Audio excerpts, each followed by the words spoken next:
When players turn 10 years old, they take a big step in their soccer journey, moving from 7v7 to 9v9. At this stage, the full 11v11 field is still too big, but the game begins to open up and players are introduced to more complexity. For some kids, 9v9 might actually be their first starting point, their first real taste of organized soccer. For others who have already played several seasons of 7v7, this is a natural progression. As coaches, we need to accommodate for both groups, depending on the level. The experienced players who are ready for tactical details, and the newer players who are still just learning the basics of positioning, spacing, and teamwork. The 9v9 format gives us the chance to bridge the gap, to develop soccer intelligence without overwhelming the kids, while still keeping the game fun and accessible. In 7v7, most teams use the 2-3-1 formation. It's simple, balanced, and gives players clear roles. The question now is, how do we expand this shape into 9v9? There are two natural progressions in this formation, the 2-3-2-1 and the 3-1-3-1. Let's talk about how they go from 7v7 and how they would later progress into the 11v11. The 2-3-2-1. A fellow coach calls it the Christmas tree formation. This is the smoothest transition from 2-3-1. You keep the two defenders, the three midfielders, and one striker, then simply add two extra attacking midfielders. The sheet gives you width, numbers in the midfield, and attacking options in the front. Why does it work? It builds on what players already know. The back five plus the goalkeeper are the same as before. The wide players become fullbacks with permissions to attack when the ball is on their side and assignment to stay back when the ball is on the other side. The central midfielder specializes as a six, right in front of the two other defenders.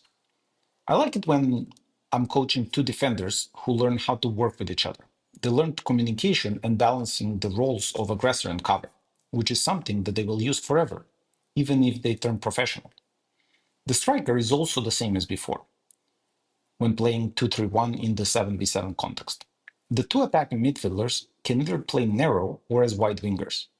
They can become 8 or 10, but also run behind while the striker plays as a false 9, or run on the flank to stretch the space. So how does this set you up for 11v11? I believe this is the most natural progression to the most common formation for 11v11, the 4-2-3-1 or the 4-3-3. The wingbacks will specialize in defending as fullbacks or will push up as wingers. Similarly, some of the attacking midfielders will learn how to play centrally as the 8 or a 10, while others will be becoming more of the natural wingers. The rest of the positions are nearly identical between the 9v9 and the 11v11, just on a larger scale. More importantly, the 2-3-2-1 teaches adaptability and soccer IQ. Players learn to read the game, sometimes supporting wide, sometimes dropping into midfielder, sometimes running behind.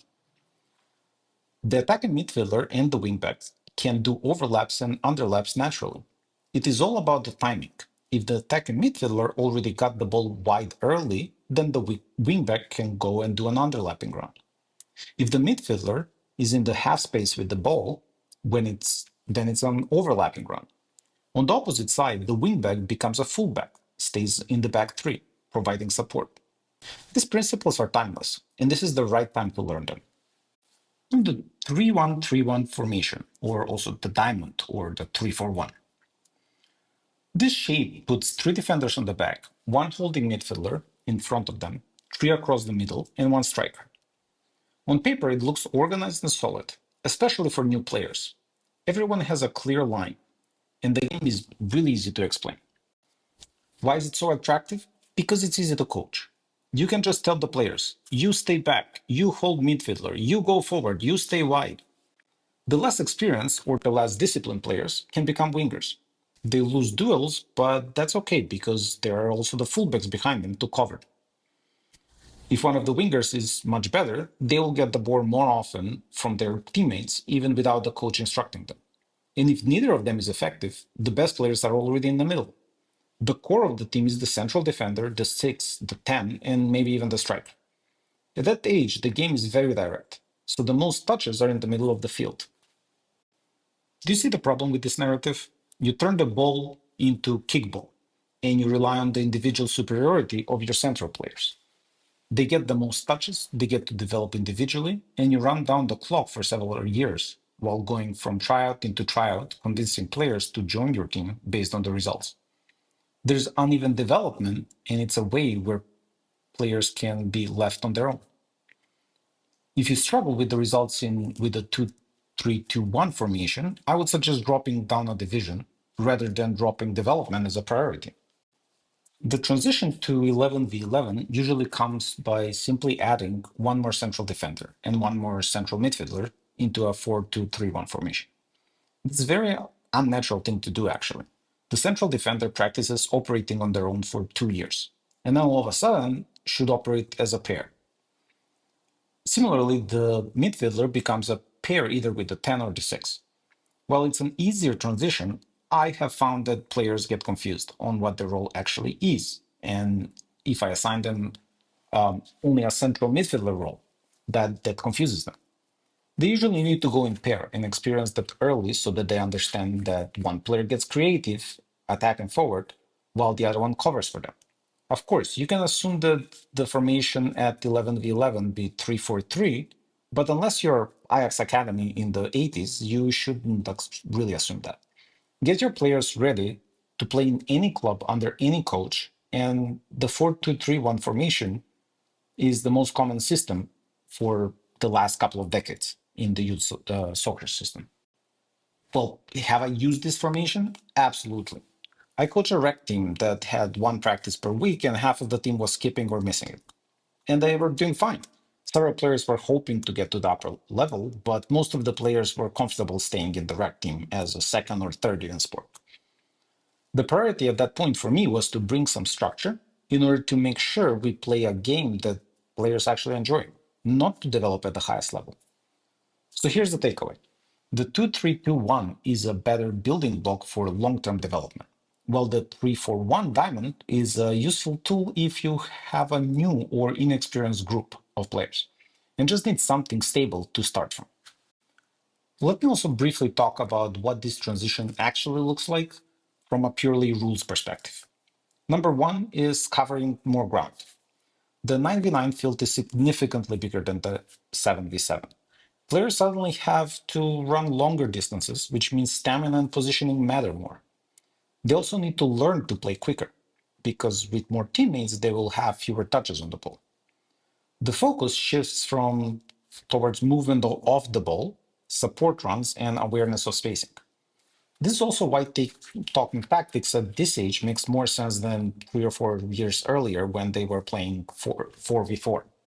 Number two is rule changes. There are a couple of key changes of this age group in the youth system at least. Goalkeepers can now kick the ball from their hand, which changes the way teams build out from the back after the goalkeeper recovers the ball. You'll see more long kicks and counterattacks. Another rule is that heading becomes allowed 1 year after the start of 9v9, so U12 or U11, depending on the location. That means that you don't need to emphasize it right away, but players should start preparing, especially defenders who will have to clear area balls. And number three is the striking power and the larger goals. At this age, some players can really hit the long ball with power. Bigger goals mean long-range shooting becomes a real threat. I would say that some 10 to 20% of the goals at this age are some long, unintentional kicks that are just impossible to catch because the goalkeepers are simply not tall enough to catch the bar of the goal. As a coach, this is the moment to demand defensive accountability. Defenders must learn to close down shooters quickly. Goalkeepers must communicate and organize their backline, and attackers can actually start experimenting with shooting from distance, which adds another layer of excitement to the game. The move from 7v7 to 9v9 is more about than just adding two players on the field. It's about teaching kids to adapt, to handle bigger spaces, to work off the ball, and to think the game at a higher level. Whether you choose the 2-3-2-1 or the 3-4-1 diamond, remember, this stage is all about development, not results.